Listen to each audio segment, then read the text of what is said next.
radhiyallahu an, Nabi sallallahu alaihi wasallam bersabda, "Ayakul ahadukum Allahumma ighfirli in syi'ta, Allahumma arhamni in syi'ta, liya'zim al-mas'alata fa innallaha la mukriha lahu."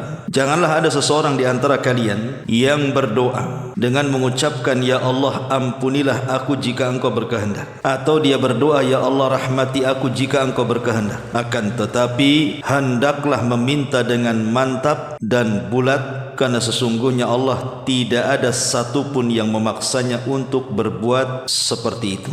Kemudian dalam riwayat yang lain, dalam lafaz Muslim, wal yu'addim ar-raghbata fa innallaha la yata'azamahu syai'un a'tah, dan hendaklah dia memiliki atau membesarkan keinginannya, karena sesungguhnya Allah tidak terasa berat baginya sesuatu yang ia berikan kepada hamba-hambanya. Ma'asyiral muslimat yang dimuliakan Allah Subhanahu wa taala, bab ini muallif rahimahullahu taala ingin menjelaskan tentang adab kepada Allah Subhanahu wa taala, berakhlak kepada Allah Subhanahu wa taala, bahwa kita jangan sampai kurang ajar, mungkin bahasa kasarnya, kepada Allah Azza wa Jalla, tapi beradablah, berakhlaklah kepada Allah Azza wa Jalla. Salah satunya adalah akhlak ketika berdoa, karena doa itu sesuatu yang sangat agung di hadapan Allah. Makanya Nabi sallallahu alaihi wasallam mengatakan, laisa syai'un aqram indallah minad du'a. Tidak ada sesuatu yang lebih istimewa, lebih mulia di sisi Allah melebihi doa. Karena doa adalah sesuatu yang sangat istimewa, permintaan hamba kepada Rabbnya, dan Allah Subhanahu wa taala sangat senang dengan hamba yang senantiasa terus meminta kepadanya. Maka syariat Islam mengajarkan tentang adab dan akhlak bagaimana cara berdoa. Salah satunya di sini, tidak boleh orang berdoa itu mengatakan, "Ya Allah, jika Engkau mau, ampuni aku. Jika Engkau mau, rahmati aku. Jika Engkau mau, berikan rizki kepada aku. Jika Engkau mau, berikanlah keturunan kepada aku," dan begitu seterusnya. Seorang tidak boleh mengucapkan kalimat itu. Kenapa demikian? Nanti kita akan berikan alasannya. Ma'asyiral muslimat yang dimuliakan Allah Subhanahu wa taala, kita tahu bahwa Allah Subhanahu wa taala berfirman di dalam Al-Qur'anul Karim, "Ya ayyuhan nasu antumul fuqara ilallah wallahu huwal ghaniyul hamid." Wahai sekalian manusia,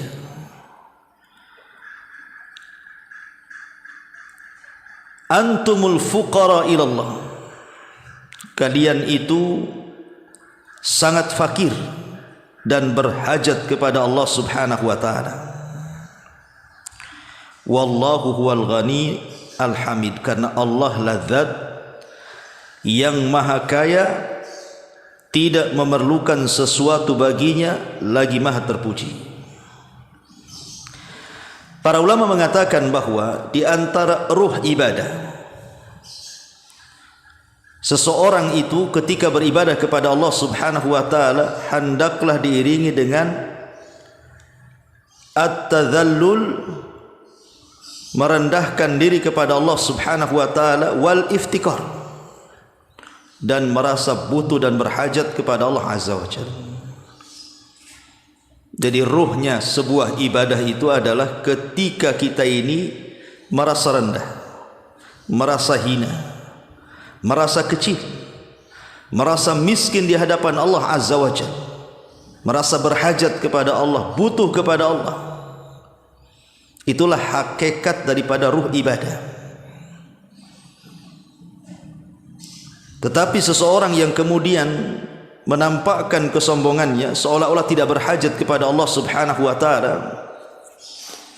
maka Allah Subhanahu wa taala ancam, sayadkhuluna jahannama dakhirin. Mereka orang-orang yang sombong kepada Allah itu akan dimasukkan ke dalam jahannam dengan cara dihinakan. Ma'asyiral muslimat yang dimuliakan Allah Subhanahu wa taala, dalam sebuah hadis Nabi sallallahu alaihi wasallam bersabda dalam hadis yang dikeluarkan Imam Muslim, dalam sahihnya dari hadis Abi Dzar radhiyallahu anhu. Allah Subhanahu wa taala berfirman dalam hadis qudsi, "Ya ibadi, innakum lan tablughu dhurri fatadurruni wa lan tablughu naf'i fatanfa'uni. Ya ibadi, law anna awwalakum wa akhirakum wa insakum wa jinnakum kanu ala atqa qalbi rajulin wahidin minkum ma zada dhalika fi mulki syai'an. Ya ibadi, law anna awwalakum wa akhirakum wa insakum wa jinnakum kanu ala afjari qalbi rajulin wahid ma naqasa dhalika min mulki syai'an." Dalam hadis qudsi, salah satu penggalannya adalah, kalau seandainya orang yang pertama di antara kalian sampai kepada orang yang terakhir di antara kalian, maksudnya sejak zaman Nabi Adam sampai yang terakhir mati, mereka berada di atas satu hati, semua bertakwa kepada Allah Azza wa Jalla, maka kata Nabi SAW, tidaklah ketakwaan seluruh manusia sejak zaman Nabi Adam sampai yang terakhir mati itu bisa menambah kekuasaan Allah sedikit pun.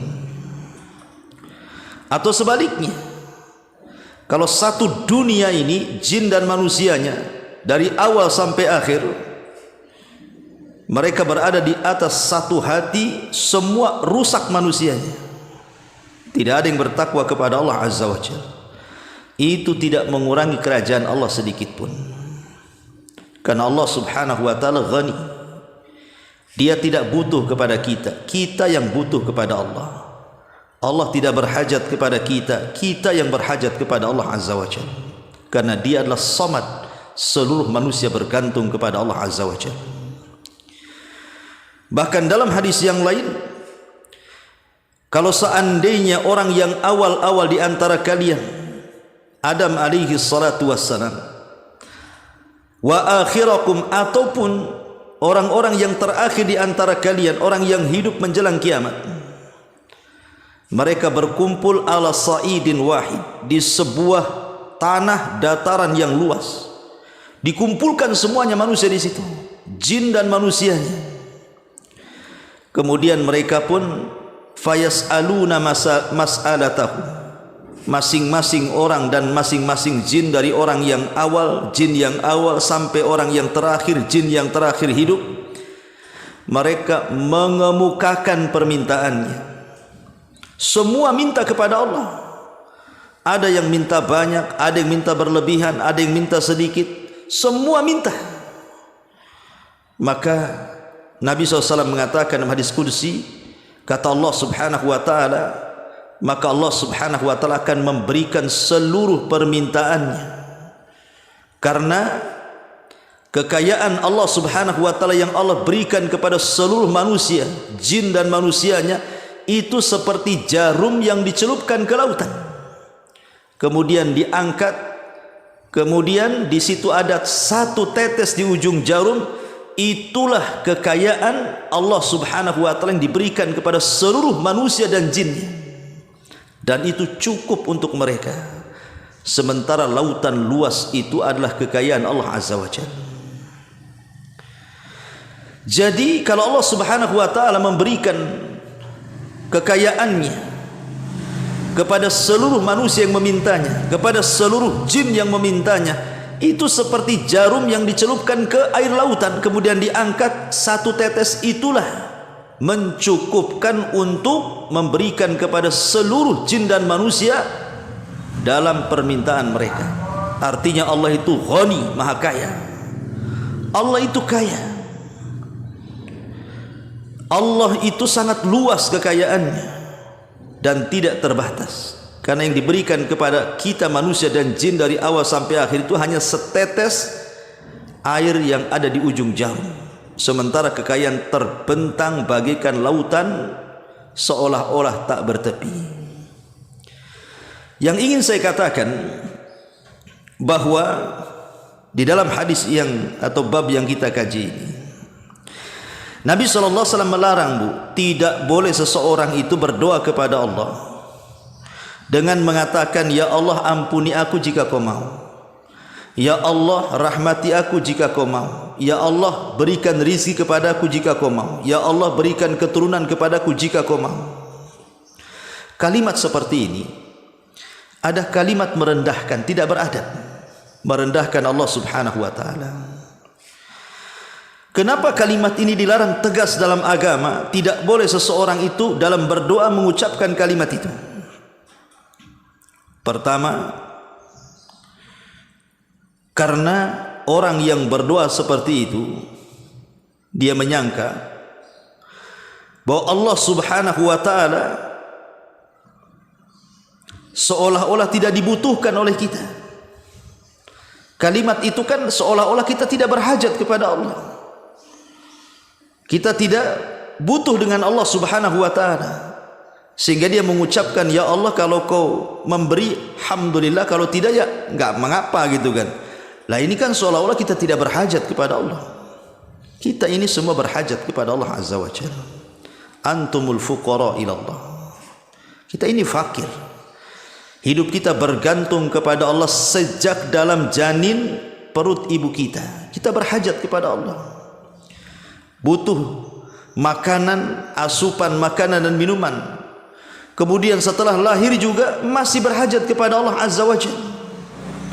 Butuh makanan dan minuman, asupan bagi dia.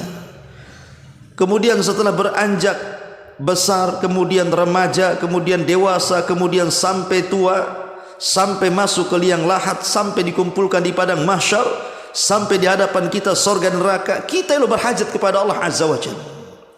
Kalau kita mengatakan seperti itu, seolah-olah kita tidak berhajat kepada Allah, padahal Allah itu zat yang maha kaya, yang maha kaya. Maka jangan berdoa dengan mengatakan seperti itu, seolah-olah kita tidak berhajat kepada Allah Azza wa Jalla.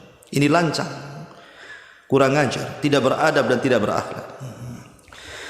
Kemudian yang kedua, seolah-olah kita ini meremehkan Allah. Seolah-olah kita ini meremehkan Allah, dan Allah itu seolah-olah tidak sanggup memberikan apa yang kita minta. Allah itu kaya, sudah saya katakan Allah itu kaya. Seberapa permintaan hamba-hambanya pun Allah beri.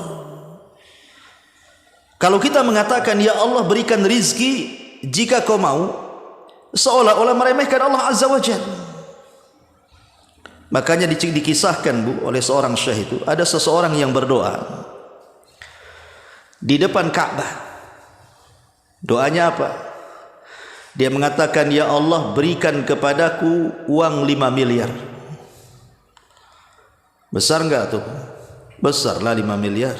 Ibu saja kalau dikasih suami 1 bulan 10 juta saja udah senang gitu ya. Besar tuh ya. Dia minta kepada Allah Azza wa Jalla dengan mengatakan, ya Allah berikan kepadaku 5 malayin, 5 miliar. Tiba-tiba orang di sampingnya mengatakan, wahai fulan, kenapa kau minta banyak-banyak katanya? 1 miliar sudah cukup tuh katanya. Kenapa kau mesti minta 5 miliar kepada Allah? 1 miliar lo sudah banyak katanya. Maka orang yang berdoa ini melirik kepada orang sebelahnya dan mengatakan, hei fulan, aku lo tidak minta sama kamu, aku minta sama Allah. Kalau minta sama kamu 5 miliar ya kebanyakan lah. Paling kalau aku minta 5 miliar sama kamu, kau kasih mungkin 100 ribu kan itu. Ini yang aku minta adalah zat yang maha kaya. Terserah aku lah yang minta 1 miliar, 2 miliar, 5 miliar. Yang aku minta adalah zat yang maha kaya. Menunjukkan kalau teguran orang sebelah ini meragukan bahwa Allah Subhanahu wa ta'ala tidak sanggup untuk mengabulkan permintaannya. Jangan pernah meremehkan Allah, merasa Allah keberatan kalau seandainya kita berdoa seperti itu.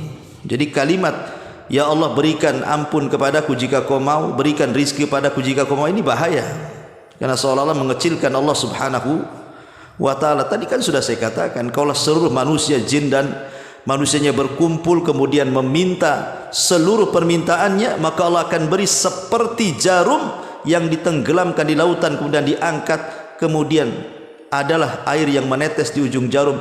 Air yang menetes itulah cukup untuk memberikan setiap hajat manusia dan jin yang meminta kepada Allah Azza wa Jalla. Jangan pernah ragu, jangan mengecilkan Allah Azza wa Jalla dengan mengatakan, ya Allah berikan rizki kalau kau mau, ya. Kemudian yang ketiga, kata-kata seperti itu sama dengan tahsilul hasil namanya, bro. Nggak ada gunanya ucapan kayak gitu, karena setiap pemberian dari Allah itu memang atas kehendak Allah. Baik ketika dia mengatakan, ya Allah aku minta rizki, atau mungkin dengan diletakkan embel-embel, jika kau mau. Semua pemberian yang Allah berikan kepada kita itu semua atas kehendak Allah, bukan atas kehendak kita. Percuma kita mengucapkan insyi'ta jika kau mau, semua juga atas kehendak Allah. Jika Allah mau Allah beri, jika Allah tidak mau, ya Allah tidak akan beri. Ngapain dia ngomong seperti itu? Kemudian yang keempat, dia menyangka bahwa Allah Subhanahu wa ta'ala ada yang memaksanya sehingga dia harus memberikan permintaan hamba-hambanya. Jadi Allah disangka benci dengan permintaan hambanya, seolah-olah terpaksa dia memberi. Allah tidak sama dengan hambanya. Maka jangan pernah berdoa dengan mengatakan, ya Allah berikan rizki, ampuni aku, rahmati aku jika kau mau. Tetapi kata Nabi SAW, falyazim mas'alatahu, tapi bulatkan tekad dan permintaan kita kepada Allah. Tidak usah pakai embel-embel jika kau mau. Bilang saja, ya Allah berikan rizki kepadaku, ya Allah rahmati aku, ya Allah ampuni aku, ya Allah berilah keturunan kepadaku, ya Allah bahagiakan aku, dan begitu seterusnya. Tidak usah kemudian kita letakkan di akhir doa dengan mengatakan insyi'ta, seolah-olah kita tidak berhajat kepada Allah Azza wa Jalla. Ma'asyiral muslimat yang dimuliakan Allah Subhanahu wa ta'ala, jangan pernah menyamakan Allah dengan hamba-hambanya. Kalau hamba-hamba Allah Subhanahu wa ta'ala sekaya apapun, seluas apapun kekayaan yang ada di tangannya, anggaplah dia itu mungkin di zaman sekarang diistilahkan dengan istilah apa tuh, ya, istilah sultan. Sekarang kan kalau ada orang kaya dikit-dikit dibilang sultan, sultannya Batam, sultannya Jakarta gitu. Kalau ada orang kaya, anggaplah dia sultan, banyak kekayaannya, banyak perusahaannya, banyak apartemennya. Itu kalau kita meminta kepada mereka tidak sama dengan kita ketika kita minta kepada Allah Azza wa Jalla. Sebab manusia ini kalau diminta, Bu, terkadang ketika memberi itu rasanya berat, karena mungkin yang kita minta itu terlalu besar. Yang kita minta itu terlalu besar, makanya dia berat mau ngasih. Kita ngajukan proposal minta 100 juta, tahu-tahu hanya dikasih 5 juta. Padahal uangnya miliaran. Itulah manusia. Uang miliaran juga, uang triliunan juga. Kadang-kadang kalau ada orang datang proposal, Bu, tidak diberi seperti yang dicantumkan dalam proposal itu kan, Bu. Dia minta 1 M, dikasih cuman 10 juta. Ya, itulah tabiat manusia. Mereka itu sekaya apapun tetap miskin. Tidak ada orang kaya itu kaya di dunia, tetap yang kaya itu Allah Subhanahu wa ta'ala. Ataupun bakhil, tidak mau ngasih dia, padahal kaya tapi bakhil. Dia berpikir seperti paradigma sekuler. Nih kalau saya kasih permintaannya, habislah uang saya. Padahal uangnya triliunan, miliaran. Yang diminta itu mungkin 1 juta, 2 juta. Nggak mau kasih dia, takut kurang kekayaannya. Dia nggak yakin bahwa harta dia titipan Allah Subhanahu wa ta'ala. Itulah manusia. Belum tentu ngasih karena dia bakhil. Ataupun kalaupun dia ngasih itu mungkin karena mungkin takut. Mungkin dia diancam preman gitu ya. Kalau tidak dikasih, wah dia akan nyakiti kita nih. Terpaksalah saya kasih. Ini kalau tidak saya kasih, ini dipersulitlah pekerjaan saya. Kalau saya tidak kasih, dipersulitlah akses saya, dan begitu seterusnya. Terkadang manusia itu kalau memberi itu karena sebab takut, atau kalaupun dia memberi itu karena ada masalah untuk dirinya. Ini harus saya sogok nih orang ini, kalau enggak nanti enggak licin nih. Nah, saya harus sogok dia ini, harus saya kasih nih orang ini, kalau enggak dipersulit nanti saya nanti. Terkadang dia memberi itu karena ada maslahat kepada dirinya, bukan karena ikhlas, Bu. Itulah manusia. Kalau ada orang datang meminta kepada kita itu, imma karena terlalu besar permintaannya sehingga kita kasih sedikit, atau mungkin tidak sama sekali diberi karena dia bakhil, atau mungkin karena takut, atau mungkin karena ada maslahat yang bermanfaat untuk dirinya, terpaksa dia kasih. Tapi Allah Subhanahu wa ta'ala tidak seperti itu. Allah itu jangan disangka berat ketika kita meminta sesuatu yang mungkin menurut kita kebanyakan. Tidak ada yang sedikit, tidak ada yang banyak bagi Allah. Allah itu memberi hamba-hambanya sesuai dengan permintaannya. Allah itu tidak bakhil. Allah juga ketika memberi kepada kita tidak takut. Allah ketika memberi kepada kita juga bukan karena maslahat untuk dirinya. Tidak ada itu semua. Itu hanya ada pada manusia. Justru kalau kita meminta kepada Allah dan terus meminta dan terus meminta, oh Allah itu senang, Bu. Allah itu paling senang kalau ada seorang hamba terus-terusan meminta kepada Allah Subhanahu wa ta'ala. Berbeda dengan Bani Adam, kalau terus-terusan meminta pasti dia emosi, Bu. Pasti dia marah. Coba aja, Bu. Ibu punya kawan, pinjam dong duitnya. Hari pertama dikasih, berapa? Tak banyak, 5 juta saja. Banyak lah itu 5 juta, saya kira cuma 100 ribu katanya kan. Dikasih, mungkin hari pertama dia kasih, besoknya datang lagi, pinjam uang lagi dengan jumlah yang sama 5 juta.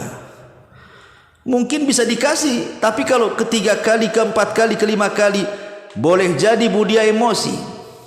Mungkin kalau datang kita rumahnya digembok, mungkin juga handphonenya diblokir nomornya, atau tidak mau ketemu, atau kalau nampak di jalan dia menghindar, takut nih kalau dia datang pasti pinjam uang nih.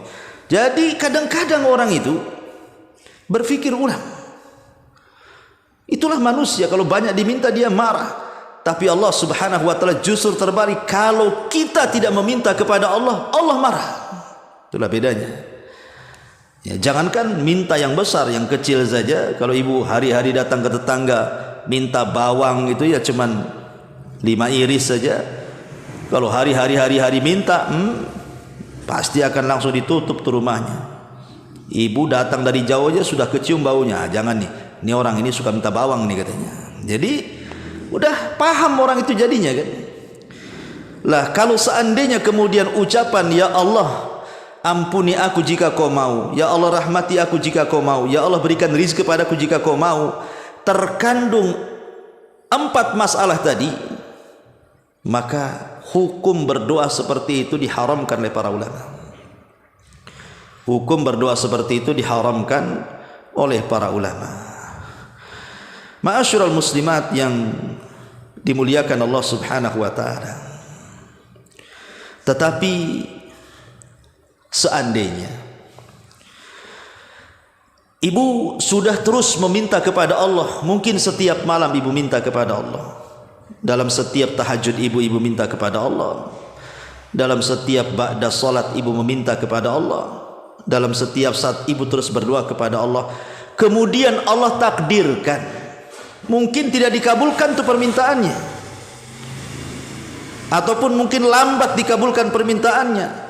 Sudah berbulan-bulan, bertahun-tahun ibu berdoa, tak kunjung pula ada sinyal dan tanda-tanda bahwa Allah mengabulkan permintaannya. Kalaulah terjadi seperti itu, jangan kita katakan Allah bakhil, jangan kita katakan Allah Subhanahu wa ta'ala benci. Tidak. Boleh jadi ketika Allah tidak mengabulkan segera permintaan kita itu, satu, karena sebuah kemaslahatan, ada hikmah di dalamnya. Jadi kalau Allah tidak mengabulkan doa kita, itu kan hikmah. Hikmah ini bisa kita ketahui atau tidak bisa kita ketahui. Diketahui ataupun tidak, semua perbuatan Allah itu ada hikmahnya. Lah salah satunya, Boleh jadi kalau kita sudah minta kok enggak dikasih, boleh jadi itu satu karena sebuah maslahat untuk kita. Mungkin kita ini fakir. Ketika kita masih fakir, miskin, susah pekerjaan, tapi satu sisi akhirnya bisa sering hadir di pengajian, sering hadir di masjid untuk melaksanakan sholat jamaah, mudah tersenyum kepada kawannya, mudah tersenyum kepada tetangganya, lisannya pun santun dalam kata-katanya dan tutur katanya. Boleh jadi kalau seandainya dia berdoa kepada Allah Subhanahu wa taala, minta kekayaan, akhirnya kemudian Allah berikan kekayaan, belum tentu dia rajin ibadah lagi kan, Bu? Boleh jadi sudah enggak pernah hadir lagi di majelis taklim tuh. Boleh jadi enggak pernah hadir di masjid lagi. Boleh jadi mungkin sikapnya juga tidak seperti dia miskin, masih bisa senyum, sekarang sudah tidak senyum karena takut dipinjam orang uangnya. Bisa berubah tuh. Persis seperti firman Allah Subhanahu wa taala, "Kalla innal insana la yatgha an ra'ahu istaghna." Sekali-kali manusia itu bisa melampau. Kalau seandainya Allah Subhanahu wa taala memberikan kekayaan kepadanya. Lihat Qarun, saat dia fakir, dia orang yang ahli ibadah, munawwir, wajahnya penuh cahaya karena dia gemar membaca kitab Taurat dan indah bacaannya. Tapi setelah kaya, apa yang terjadi? Dia pun tidak menasabkan nikmat itu kepada Allah dan mengatakan innama utituhu min ilmin indi. Kalian minta enak saja. Ini kekayaanku ini karena kecerdasanku. Karena aku ini sekolah wajar saya kaya. Karena aku ini doktor, profesor, saya ini seorang dokter, seorang pilot, seorang menteri, wajar saya kaya. Saya ini pengusaha. Dia ingkari itu kalau kekayaan itu milik Allah. Makanya Allah katakan dalam Al-Quran, fakhasafna bihi wa bidarihil arda. Kami tenggelamkan Qarun dan seluruh kekayaannya. Jadi bisa saja ketika Allah kemudian tidak memberi permintaan kita karena sebuah maslahat. Sebab kalau diberikan kekayaan makin kufur kita. Makanya sengaja Allah Subhanahu wa taala tidak memberikan kekayaan itu supaya dia tetap istiqomah. Dia bisa hadir di majlis taklim, dia bisa rajin ibadah, sikapnya juga santun, ucapannya juga santun dan begitu seterusnya, supaya istiqomah dia. Ini kan baik kan, Bu? Ya. Ini yang pertama. Yang kedua, boleh jadi Allah Subhanahu wa taala tidak kabulkan segera itu karena Allah hendak menabung pahala bagi orang yang berdoa itu. Untuk apa tabungan itu? Untuk kelak di akhirat mengangkat derajat kita di surga. Jadi kalau seandainya kita terus berdoa kok nggak dikabul-kabulkan, Bu, boleh jadi Allah sengaja menabungkan pahala kita supaya kelak ketika Allah takdirkan kita masuk surga sebagai pengangkat derajat kita di surga. Amalan kita tidak banyak, tetapi surga ditinggikan oleh Allah karena apa? Karena rajin berdoa. Ini yang kedua. Atau yang ketiga, kalau memang kita berdoa kemudian lambat dikabulkan, boleh jadi Allah Subhanahu wa taala akan memberi sesuatu yang jauh lebih baik dibandingkan yang ia minta. Bisa saja. Ya, bisa saja Allah Subhanahu wa taala biarkan dia dulu berdoa, terus berdoa, akhirnya Allah memberikan sesuatu yang jauh lebih indah, lebih baik daripada permintaannya. Tidak mustahil bagi Allah. Tidak mustahil bagi Allah memberikan sesuatu yang terbaik dari permintaan seorang hamba kepadanya. Atau yang keempat, bisa saja Allah Subhanahu wa taala tidak kabulkan segera permintaannya karena sebuah keburukan. Atau yang terakhir, mungkin Allah Subhanahu wa taala mengabulkan dengan cara yang lainnya. Yang diminta lain, yang dikabulkan pula lain. Yang diminta supaya dimudahkan pekerjaannya, supaya diterima pekerjaannya, dimudahkan rizkinya, diluaskan rizkinya. Tetapi Allah tidak kabulkan permintaannya, yang dikabulkan pula permintaan yang tidak diminta. Contoh umpamanya dihindarkan dari kecelakaan, dihindarkan dari penyakit. Walaupun mungkin dia tetap miskin, meminta kaya tidak dikabulkan, tapi badannya disehatkan, gak ada penyakit. Boleh jadi mungkin anaknya soleh dan soleha. Boleh jadi kemudian rumah tangganya mawaddah warahmah. Allah kabulkan yang lainnya. Jadi bukan berarti kemudian kalau seorang berdoa kepada Allah kemudian Allah lambat mengabulkannya atau dikabulkannya tidak dengan segera gitu. Kemudian kita macam-macam kepada Allah Azza wa Jal, langsung suudzon kepada Allah Azza wa Jal. Tidak boleh, karena Allah Subhanahu wa taala itu ma'adhanni abdi bi. Kata Allah, Allah itu bersama prasangka hambanya kepadaku. Kalau dia berprasangka baik, Allah baik pada kita. Kalau kita berprasangka buruk kepada Allah, Allah akan buruk kepada kita. Jadi itu yang harus dipahami. Ma'asyiral muslimat yang dimuliakan Allah Subhanahu wa taala. Kembali kepada hadis tadi. Di sini Nabi sallallahu alaihi wasallam mengatakan la yaqul ahadukum. Janganlah salah seorang di antara kalian berkata, Allahumma ighfirli in syi'ta. Ya Allah, ampuni aku jika kau mau. Allahumma arhamni in syi'ta. Ya Allah, rahmati aku jika kau mau. Kalimat ini tadi saya sudah jelaskan 4 poin. Salah satunya adalah seolah-olah dia tidak berhajat kepada Allah.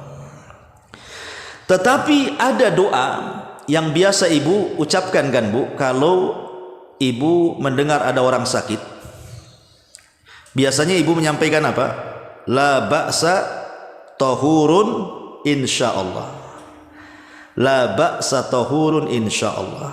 Rasul mengucapkan kalimat itu. Kemudian di sisi lain di sini Rasul melarang tidak boleh mengucapkan in syi'ta.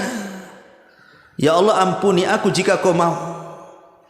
Sementara dalam hadis ini ketika ada orang sakit kita katakan la ba'sa, tidak mengapa, tahurun, semoga Allah bersihkan dosa-dosamu, insyaallah, jika Allah mau. Itu sama dengan kalimat in syi'ta, jika engkau mau ya Allah. Apa bedanya tuh? Kenapa dalam lafaz ini Rasul SAW menganjurkan untuk mengucapkannya, sementara dalam hadis ini Rasul melarang mengucapkan kalimat in syi'ta, jika Allah berkehendak? Maka ulama menjawab bahwa kalimat la ba'sa tahurun insyaallah ini bukan babnya babul insya, bab doa bukan. Tapi di sini babul khabar. Kalimat la ba'sa tahurun insyaallah ini bukan doa tapi khabar, menghabarkan. Jadi kalau ada saudara kita sakit, seolah-olah kita katakan, yang sabar ya, kalau engkau sabar, nanti dosa-dosamu akan dibersihkan dengan penyakitmu jika Allah berkehendak. Itu kan hanya ngasih tahu, ya, bukan mengatakan semoga dosa-dosamu hilang dengan penyakitmu, insya Allah. Ya, itu tidak boleh. Ya, tetapi yang dimaksud di sini khabar. Dan kalimat insya Allah dalam bab ini memang dalam rangka mencari berkah, tabaruk dengan insya Allah. Makanya Syekhul Islam Ibn Taimiyah rahimahullah ta'ala ketika hendak menyerang pasukan Tatar Mongolia, pasukannya mengatakan kita akan serang Tatar. Kata Syekhul Islam Ibn Taimiyah, katakan insya Allah, kita akan menyerang Tatar dan kita akan menang. Kata Syekhul Islam Ibn Taimiyah, katakan insya Allah, sampai 3 kali. Kemudian Ibn Taimiyah mengatakan maksud ucapan saya insya Allah adalah tahqiqan la ta'liqan. Maksudnya adalah tahqiq, sebuah keyakinan, bukan sebuah keraguan-raguan. Artinya mengucapkan insya Allah ini mengambil berkah dengan menyebut nama Allah Subhanahu wa ta'ala. Jadi harus dibedakan. Kalau la ba'sa tahurun insya Allah ini nggak apa-apa, ini bentuknya khabar. Tapi kalau di sini Allahumma ighfirli in syi'ta, Allahumma arhamni in syi'ta, ini hanya contoh saja. Doa apapun dengan mengatakan ya Allah berikan rezeki kepadaku jika kau mau, berikan keturunan kepadaku jika kau mau, maka apapun bentuk doanya kepada Allah jangan diembel-embeli dengan kata-kata in syi'ta, jika kau mau, karena seolah-olah itu menunjukkan kita tidak berhajat kepada Allah Subhanahu wa taala, dan ini tidak beradab. Ini mengurangi kesempurnaan tauhid, tidak berakhlak kepada Allah Azza wa Jalla. Ingat, Allah itu sudah banyak memberikan nikmat kepada kita. Kok kita tidak yakin? Tadi saya sudah singgung, bayi saja di kandungan ibundanya sudah diberikan rizki oleh Allah Azza wa Jalla, diberikan asupan makanan minumannya tuh, padahal dia dalam perut tuh. Kemudian dia lahir diberikan rizki lagi. Kemudian besar sedikit diberikan rizki lagi. Kemudian dia menikah, Allah berikan rizki lagi. Kemudian dia tua, kemudian meninggal, Allah kasih juga rizki dalam kuburannya. Kemudian dia masih surga, Allah kasih lagi. Jadi Allah itu terus memberi kepada kita tuh. Memberi harta, memberi ketenangan, kesenangan, sakinah, mawaddah, anak yang baik, pasangannya, itu semua rizki dari Allah Subhanahu wa taala. Ya, jadi jangan mengucapkan in syi'ta jika kau mau. Dia sendiri berhajat kepada Allah, dia sendiri sudah banyak diberikan rizki, kok dia mengatakan insyaallah? Ini kan tidak beradab kepada Allah Azza wa Jalla.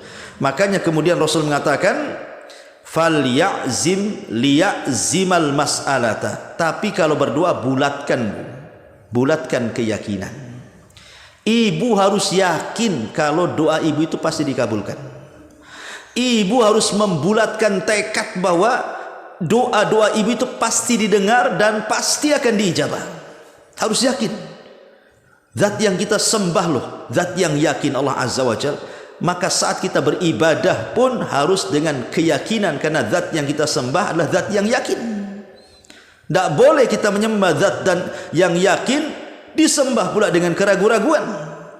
Maka kata Nabi SAW, liya'zim al-mas'alah.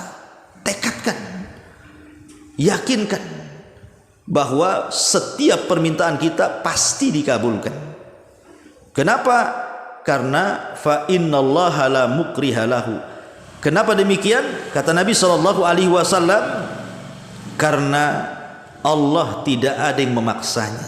Enggak ada orang Allah dipaksa memberikan kepada kita itu, tidak. Kalau hamba, ya mungkin lah ya kan. Kadang-kadang dia terpaksa atau dipaksa untuk memberi. Tapi Allah siapa yang maksa? Dan Allah tidak terpaksa. Karena apapun yang Allah berikan kepada kita itu tidak mengurangi sedikit pun kekayaannya. Secuil pun tidak. Karena kalau seandainya jarum itu dicelupkan di lautan, kemudian menetes, nanti balik lagi ke lautan tuh tetesannya itu. Jadi tidak berkurang sama sekali pemberian Allah kepada kita itu. Lalu kita menganggap kemudian Allah tidak sanggup memberikan pemberian kita, kan lancang namanya. Maka kata Nabi SAW dalam hadis yang lain, wal yu'adzimir raghbah, hendaklah besarkan harapan kita kepada Allah. Besarkan harapan kita kepada Allah. Jangan istijal. Karena di antara sebab ditolaknya doa itu istijal. Apa itu istijal, Bu? Mengatakan da'autu falam yastajibli. Aku sudah berdoa, tapi kok tak kunjung-kunjung dikabulkan. Justru dia mengucapkan seperti itu, itulah sebab doa tidak dikabulkan. Jangan mengatakan seperti itu. Aku loh sudah capek aku minta itu. Setiap hari aku minta, setiap sholat aku minta, setiap malam aku minta, kok nggak pernah dikabul-kabulkan, kenapa ya? Jangan ngomong begitu. Sebab itu disebut istijal, dan istijal itu yang menghalangi doa, tidak akan dikabulkan Allah Subhanahu wa taala. Berdoa saja. Tidak perlu mengatakan aku sudah banyak berdoa tidak dikabulkan, karena tidak ada ruginya orang berdoa itu, Bu. Karena setiap doa itu ibadah. Tadi kan saya sudah katakan boleh jadi tidak dikabulkan itu karena sebuah hikmah dan kemaslahatan. Ya, mungkin Allah Subhanahu wa taala hendak menguji kita dan menabungkan pahala untuk kita untuk mengangkat derajat kita di sorga. Kita tidak tahu di balik itu apa, tapi yang jelas di balik doa itu ada maslahat besar yang kita tidak tahu. Allah pasti merencanakan sesuatu yang kita tidak tahu. Terus berdoa kepada Allah Azza wa Jalla. Makanya Rasul mengatakan wal yu'adzimir raghbah, besarkan harapan dalam doa, fa innallaha, karena sesungguhnya Allah la yata'adzamuhu syai'un a'tahu, karena Allah Subhanahu wa taala tidak ada sesuatu yang berat bagi Allah atas pemberiannya. Tidak ada yang berat bagi Allah. Seberapa permintaan hamba sekalipun, Allah tidak akan berat memberikan apapun permintaannya. Ingat hadis orang-orang yang terakhir masuk surga, Bu. Berarti orang yang terakhir masuk surga, ya terakhir pula dia keluar dari neraka, kan, Bu? Jadi ketika kemudian dia berada di pintu surga, sementara pintu surga itu sudah ditutup, namanya terakhir masuk, sudah ditutup tuh pintu surga. Tapi dalam celah-celah pintu surga itu nampak pula lubang-lubang yang bisa memandang ke dalam surga. Maka dia mengatakan, ya Rabb adkhilnil jannah, masukkan tolong ya Rabb aku ke dalam surga, masukkan aku ke dalam surga. Maka Allah Subhanahu wa taala mengatakan, tamanna ya abdi, bercita-citalah, berangan-anganlah wahai hambaku, kau mau apa? Kau mau apa? Kemudian dia pun menghayal sehayal-hayalnya sampai puncak hayalannya. Kemudian kata Allah Subhanahu wa taala, bagaimana kalau seandainya aku berikan engkau kekuasaan satu dunia itu milikmu tuh? Mau enggak kamu memiliki dunia dan kau penguasanya? Ma'asyiral muslimat yang dimuliakan Allah Azza wa Jalla, kan kalau seandainya kita diberikan oleh Allah satu dunia ini saja, anggap jangan satu dunia, satu kota Batam saja milik ibu, apartemennya, rumah mewahnya, tanah-tanahnya, aset-asetnya, anggaplah milik ibu. Ibu sudah dianggap tuan takur tuh, sudah dianggap sultan kan gitu ya, udah kaya betul tuh. Bagaimana kalau satu dunia milik ibu? Tetapi Allah katakan, aku kabulkan 10 kali lipat dari hayalan. Lihat, dia menghayal sehayal-hayalnya, ingin mendapatkan ini itu macam-macam, tetapi kata Allah, aku kabulkan 10 kali lipat dari hayalan. Jadi bagi Allah tidak berat memberikan sesuatu, apapun yang kita minta. Yang penting kita yakin, besarkan harapan bahwa Allah Subhanahu wa taala pasti mengabulkan doa kita, karena Allah Subhanahu wa taala Ghani, dia adalah zat yang maha kaya. Dia adalah zat yang maha kaya. Ya ayyuhan nas antumul fuqara ilallah wallahu huwal ghani al hamid. Dia adalah zat yang maha kaya lagi maha terpuji. Ma'asyiral muslimat yang dimuliakan Allah Subhanahu wa taala, sedikit kita menjelaskan tentang kalimat al-ghani. Allah itu zat yang maha kaya. Ma'asyiral muslimat yang dimuliakan Allah Subhanahu wa taala, pertama, Allah itu kaya karena langit dan bumi itu berada di genggamannya.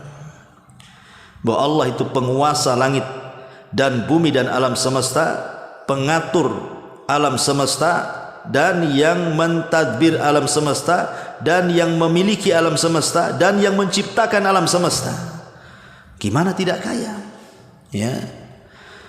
Allah mengatakan dalam surah Al-Hajj ayat 64, lahu ma fis samawati wa ma fil ard wa innallaha lahuwal ghaniyul hamid. Apa-apa yang ada di langit dan apa-apa yang ada di bumi semua milik Allah, karena sesungguhnya Allah zat yang maha kaya lagi maha terpuji.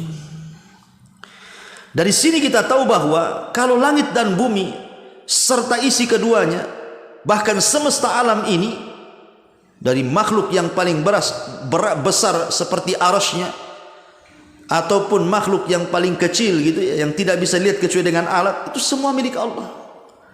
Tidak ada manusia itu, bahkan manusia itu jasadnya sendiri milik Allah, bukan milik dia. Makanya dilarang seorang itu menyakiti jasadnya sendiri, karena jasad itu bukan milik dia sendiri. Pamannya seseorang menggunting jarinya, nggak boleh, jari itu bukan milik dia, milik Allah. Ya, jadi harus yakin Allah itu kaya. Jadi jangan ragu-ragu dalam minta, karena Allah itu Ghani, dia zat yang maha kaya. Kemudian juga yang kedua, Allah itu kaya dari hamba-hambanya. Allah tidak berhajat imbalan dari hamba-hambanya. Makanya Allah mengatakan dalam surah Az-Zariyat ayat 56-57, wa ma khalaqtul jinna wal insa illa liya'budun ma uridu minhum mir rizqin wa ma uridu an yut'imun. Tidaklah aku ciptakan jin dan manusia kecuali disuruh mereka untuk beribadah kepadaku. Aku tidak hendak meminta dari mereka rizki sebagai imbalan, ataupun aku tidak hendak meminta kepada mereka makanan sebagai imbalan. Tidak, Allah tidak hendak membalas apa yang sudah dia beri kepada kita. Kita hanya dituntut oleh Allah Subhanahu wa taala, disuruh untuk mentauhidkan dan beribadah kepadanya, itu sudah cukup ya. Tapi manusia kan beda, Bu. Kalau ibu bantu saya, pamannya waktu saya susah, miskin, saya pinjam modal sama ibu, anggaplah saya pinjam modal 100 juta, kemudian ibu kasih, kemudian saya kembangkan akhirnya jadi kaya raya gitu ya. Tiba-tiba ibu yang jatuh miskin datang kepada saya, ya, pasti dia akan mengatakan, Ustadz dulu kan Ustadz kesini susah, aku yang bantu sekarang kaya, tolonglah bantu saya. Nah, manusia kan seperti itu, harus ada balas-balasannya. Ya, harus ada barternya, kalau bisa yang sama barternya. Tapi Allah Subhanahu wa taala ketika memberikan kekayaan kepada kita, Allah tidak minta dikembalikan kekayaannya, hanya minta bersyukur dengan cara beribadah dan mentauhidkan Allah Subhanahu wa taala. Kemudian juga Allah Subhanahu wa taala menggandengkan kalimat kaya dengan pujian, wallahu huwal ghaniyul hamid, dan Allah zat yang maha kaya lagi maha terpuji. Kenapa kalimat terpuji ini? Karena tidak setiap kekayaan itu bermanfaat dengan kekayaannya. Tidak semua orang kaya bermanfaat kekayaannya kepada orang kaya itu. Banyak juga kekayaan yang dimiliki orang kaya memadaratkan dia. Tetapi Allah tidak. Allah itu terpuji. Dia kaya, dia pun terpuji. Tapi manusia ada yang kaya tapi tercela pula dia.